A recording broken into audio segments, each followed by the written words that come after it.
प्यारे बच्चों, आप सभी का हमारे चैनल पे बहुत बहुत स्वागत है। दोस्तों, आज के इस वीडियो के माध्यम से क्लास 10th के बच्चों के लिए मैथ्स का एक इम्पोर्टेंट वीडियो लेकर के आ चुका हूँ।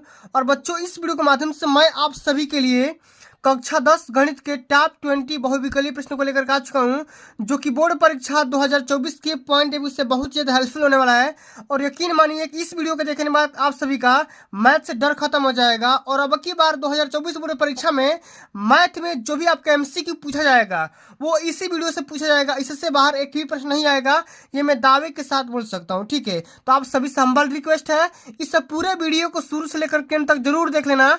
वीडियो को लाइक कर देना, शेयर कर देना, अगर चैनल पर नए हो तो सब्सक्राइब भी कर देना। ठीक है, और अब की बार 2024 बोर्ड परीक्षा में हमारा 95% स्कोर करने का टारगेट है, तो जब तक तोड़ेंगे नहीं तब तक छोड़ेंगे नहीं। ठीक है, अरे रख हौसला वो मंजर भी आएगा, रख हौसला वो मंजर भी आएगा, प्यासे के पास चलकर समंदर भी आएगा।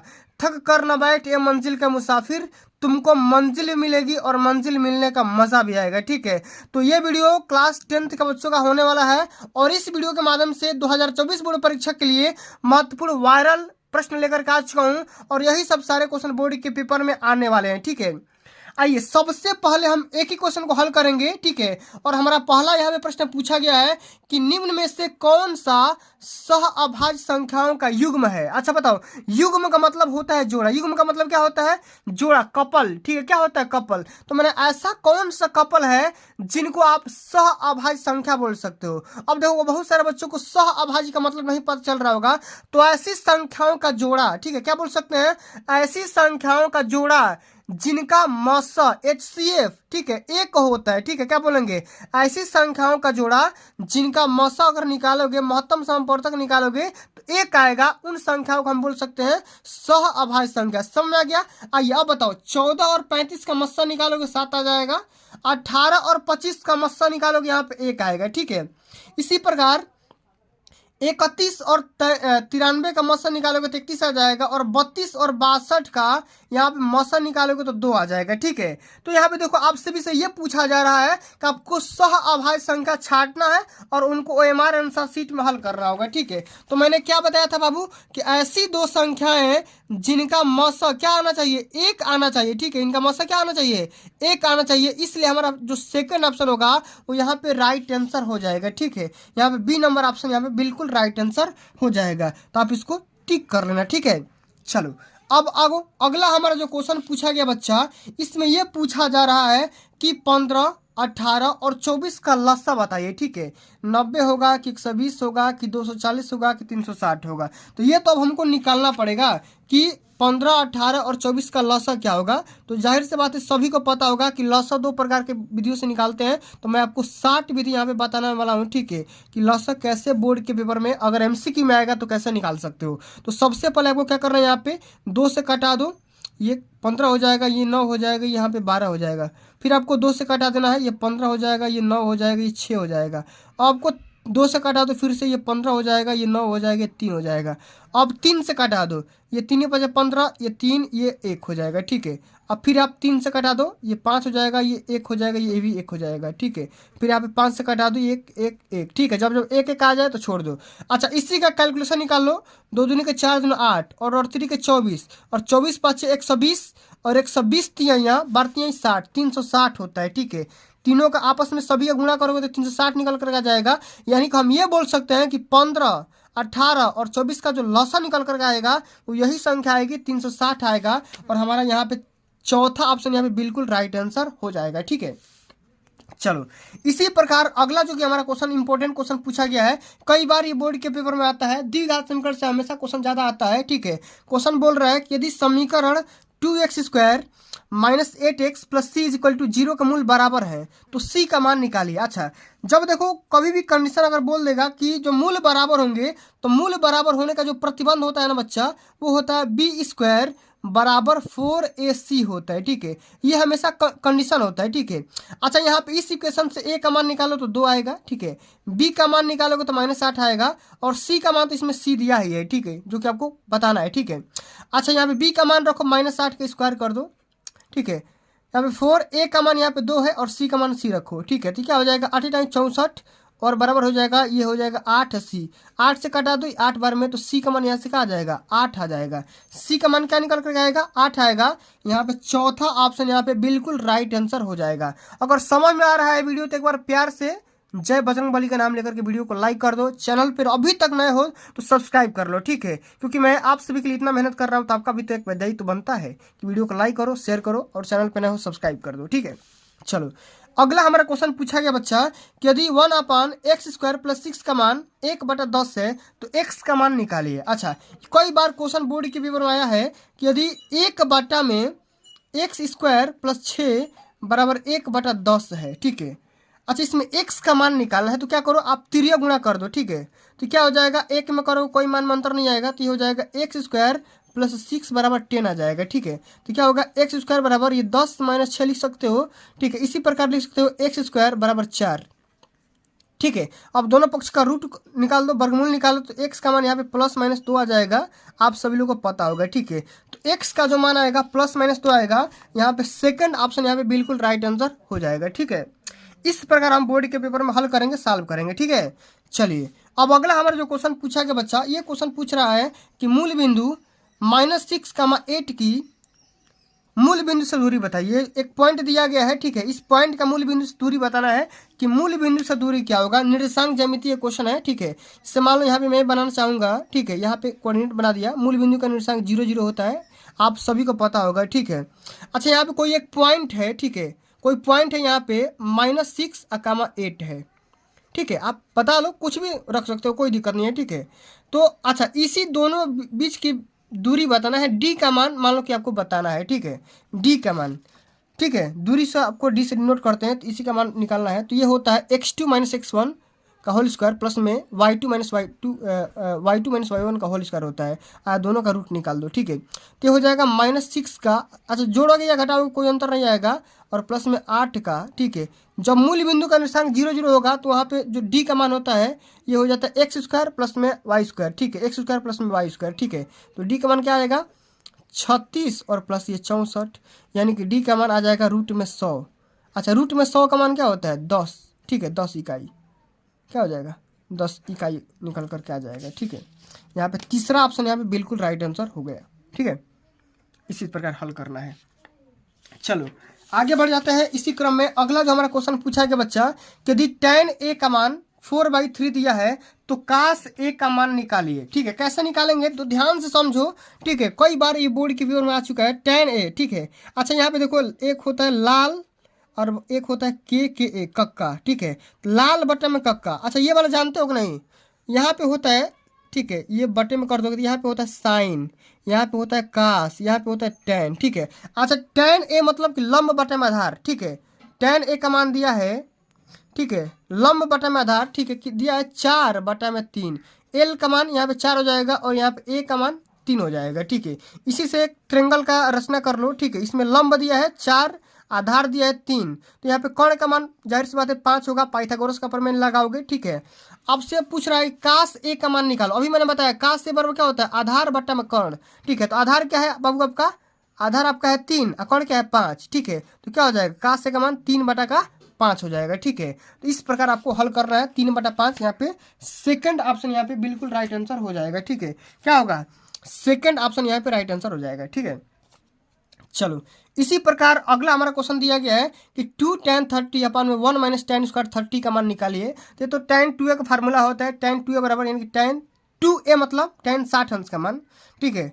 2a मतलब a का मान यहाँ पे एंगल दिया है, ठीक है, 30 अंश, तो 30 × 60 हो जाएगा, तो tan 60 अंश का मान हो जाएगा। तीसरा ऑप्शन यहाँ पे राइट आंसर हो जाएगा, ठीक है। और नहीं तो आप चाहोगे तो tan 30 का मान रख करके भी हल कर सकते हो, tan 60 अंश के बराबर आ जाएगा, ठीक है। चलो अगला हमारा very very most important question है, कई बार बोर्ड के पेपर में पूछा जा चुका है कि 21 सेंटीमीटर त्रिज्या वाले वृत्त के किसी चाप द्वारा केंद्र पर बना कोण 60 डिग्री है, तो चाप की लंबाई निकालिए, ठीक है। अच्छा, इसका एक सूत्र होता है, बहुत इंपॉर्टेंट सूत्र है। जब चाप की लंबाई आपको एल निकालना है तो एल का फार्मूला होता है θ/360 गुणे होता है 2πr। इसको आप रख लीजिए, ठीक है, दिमाग में, हमेशा बोर्ड के पेपर में आता रहता है, ठीक है। इसको आप अभी कभी तुरंत नोट डाउन कर लीजिए, कई बार पूछा जा चुका है, ठीक है। अच्छा, यहीं पे आपको क्या करना है, आर का मान त्रिज्या का मान भी दिया है और एंगल का मान भी दिया गया है, तो आप एल का मान निकाल सकते हो दोस्तों 60/360 गुणे 2 पाई इंटू आर का मान 21 रख दो। ठीक है, तो ये क्या हो जाएगा, ये 6 से 6 बार में कट जाएगा, ये 2 से 3 बार में कट जाएगा और ये 3 से 7 बार में कट जाएगा। अच्छा, एल का मान हो जाएगा 7 पाई, ठीक है 7 पाई, ठीक है एल का मान क्या आ जाएगा 7 पाई। अच्छा 7 में अगर पाई का मान रखो तो 3.14, ठीक है, तो ये हो जाएगा कम से कम करीब करीब हो जाएगा 22 सेंटीमीटर के करीब हो जाएगा। ठीक है, यहाँ पे चौथा ऑप्शन यहाँ पे राइट आंसर होगा दोस्तों, चौथा ऑप्शन यहाँ पे राइट आंसर हो जाएगा। ठीक है, चलो अगला हमारा जो कि क्वेश्चन पूछा गया है बच्चा कि एक लंबवृत्तीय बेलन के आधार का क्षेत्रफल 9 पाई सेंटीमीटर स्क्वायर है, इसके आधार का व्यास निकालिए। कैसे करेंगे तो ध्यान से समझिएगा।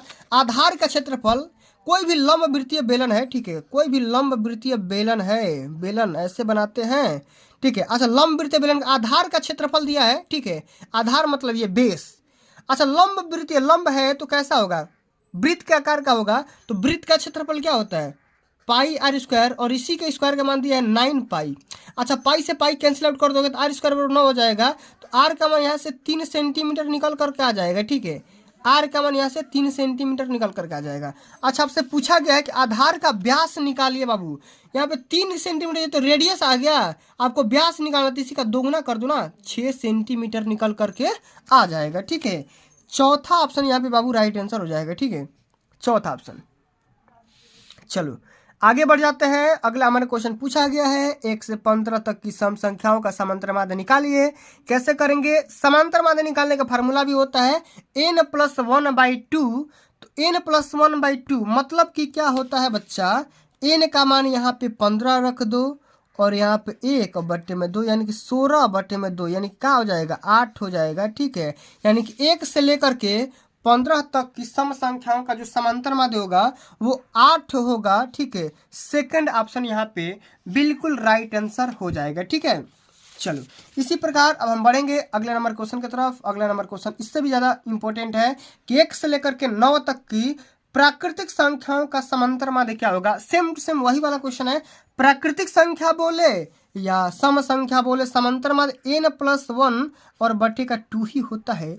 n का मान 9 + 1/2 यानी कि 10/2 क्या हो जाएगा, ये हो जाएगा 5। क्या हो जाएगा 5 निकल कर क्या जाएगा, यहाँ पे हम 5 को खोजेंगे और बी वाले ऑप्शन को टिक कर देंगे। ठीक है, चलो अगला हमारा क्वेश्चन पूछा गया बच्चा कि साइन 75 अंश और बटे में कास 15 अंश का मान निकालिए। क्या होगा, 1 से कम होगा कि 1 होगा कि 0 होगा कि 1 से अधिक होगा।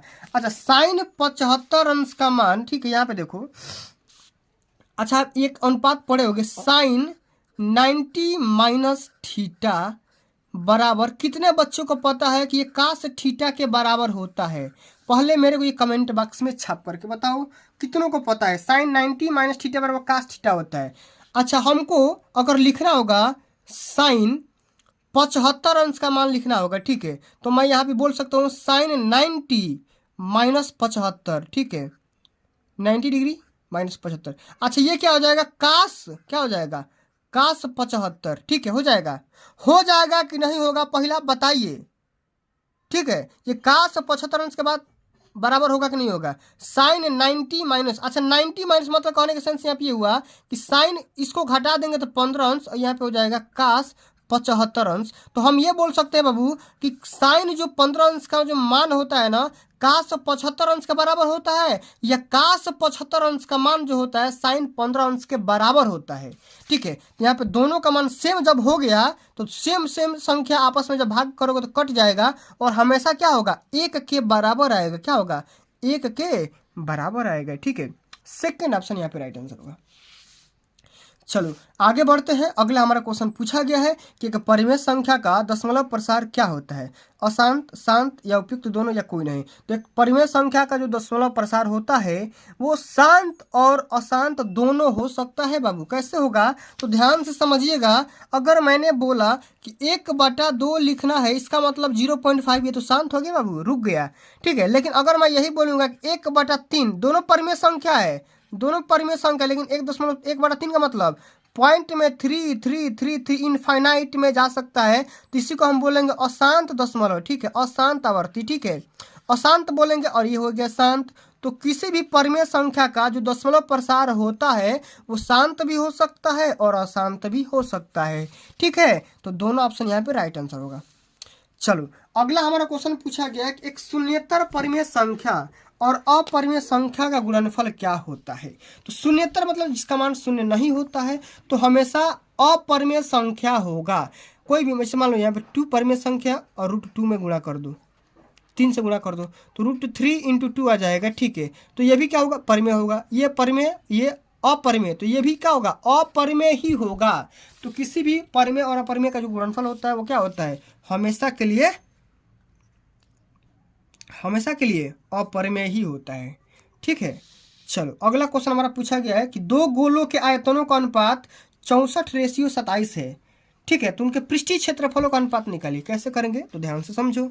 ठीक है, आयतनों का, गोला का आयतन का सूत्र क्या होता है, कितने बच्चों का पता है कमेंट में थोड़ा छाप करके बता दो। ये होता है 4/3 पाई r1³, एक होता है 4/3 पाई r2³ 2 है ना, तो दोनों को कटा दोगे तो ये हो जाएगा, एक 64 कर दो, एक 27 कर दो। ठीक है, तो 4 पाई से 4 पाई कैंसिल आउट, तो r1/r2 का जो मान आएगा दोस्तों, r1/r2 का जो मान आएगा ये आ जाएगा 4/3 आ जाएगा। ठीक है, इजी है, कर सकते हो, क्यूब रूट निकाल लोगे। अच्छा, इसी का पृष्ठीय क्षेत्रफल का पूछा गया है। पृष्ठीय क्षेत्रफल मतलब पाई r1 का स्क्वायर बटे में पाई r2 का स्क्वायर, अनुपात है तो r1 से r1 यहाँ पे क्या हो जाएगा, 4/3 का भी स्क्वायर कर दोगे ना तो आ जाएगा, ये हो जाएगा 16/9। 16/9, देखो 16/9 कहाँ दिया है, तो यहाँ पे चौथा ऑप्शन यहाँ पे दे दिया गया है। ठीक है, चौथा ऑप्शन। चलो अगला क्वेश्चन हमारा दिया गया है कि माध्यिका को आलेखित विधि के द्वारा निम्न में से किससे प्राप्त किया जा सकता है। तो हम तोरण के द्वारा प्राप्त कर सकते हैं। पहला ऑप्शन यहाँ पर राइट आंसर हो जाएगा। ठीक है, चलो अगला क्वेश्चन हमारा दिया गया है बच्चा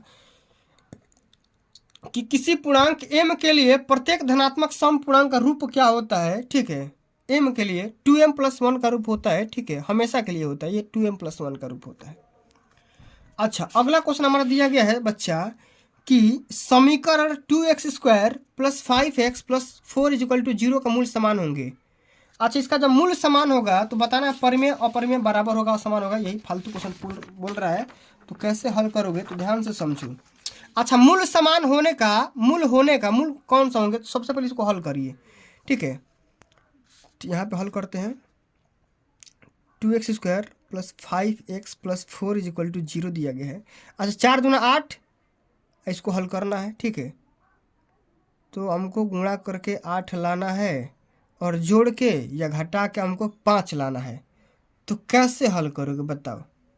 ठीक है, कैसे हल करोगे इसको तो हमको हल करना पड़ेगा पाइथागोरस प्रमेय से। ठीक है, तो x का माना जाएगा माइनस का b, -5 + -b² यानी 25 -4ac, तो 4 चौके 16 दूना 32 और बटा में 2a मतलब 4। अच्छा, यहाँ पे देखो माइनस आ रहा है ना, मतलब ये माइनस हो जाएगा। ठीक है, तो इसका जो दोस्तों मान आएगा ना, ये क्या हो जाएगा, वास्तविक नहीं होगा। ठीक है, वास्तविक नहीं होगा। यहाँ पे चौथा ऑप्शन यहाँ पे राइट आंसर होगा। ठीक है, चलो वास्तविक नहीं होगा।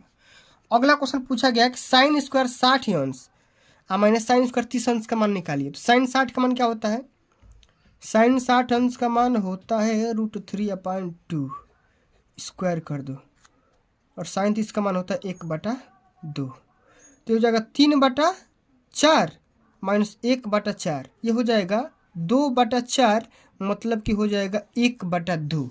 ठीक है, यानी कि सेकंड ऑप्शन यहाँ पे राइट आंसर होगा।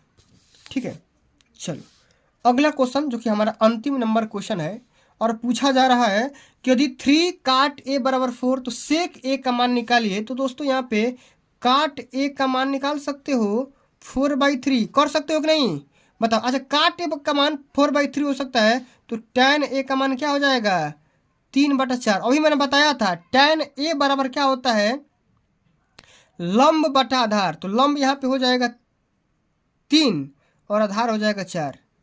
ठीक है, अच्छा कोण यहाँ पे क्या हो जाएगा, कोण यहाँ पे 5 हो जाएगा। ठीक है, आपसे पूछा जा रहा है सेक ए का मान, सेक ए। अच्छा, सेक ए से निकालने से पहले कास ए का मान निकाल लो। ठीक है, कास से बराबर क्या होता है, आधार बटा कोण। ठीक है, आधार बटा कोण, आधार क्या है, आधार 4/5 अच्छा, इसको उल्टा जस्ट से क्या होता है तो 5/4 आ जाएगा। क्या होगा? 5/4, 5/4। ठीक है, यहाँ पे क्या हो जाएगा? सेकंड ऑप्शन यहाँ पे राइट आंसर होगा, 5/4 हो जाएगा। ठीक है, क्या होगा? 5/4, यानी कि सेकंड ऑप्शन बिल्कुल राइट आंसर होगा। तो दोस्तों आज के लिए बस इतना ही। अगर ये वीडियो आप सभी को अच्छी लगी होगी, हेल्पफुल लगी होगी, तो वीडियो को एक प्यारा सा लाइक पहुंचा देना, वीडियो को ज़्यादा ज़्यादा शेयर कर देना। अगर अभी तक आप मेरे चैनल ऑनलाइन स्टडी सीरीज पर नए हो तो चैनल को भी सब्सक्राइब कर देना। ठीक है, जल्द ही मिलते हैं अगली वीडियो में, तब तक के लिए जय हिंद, जय भारत, वंदे मातरम।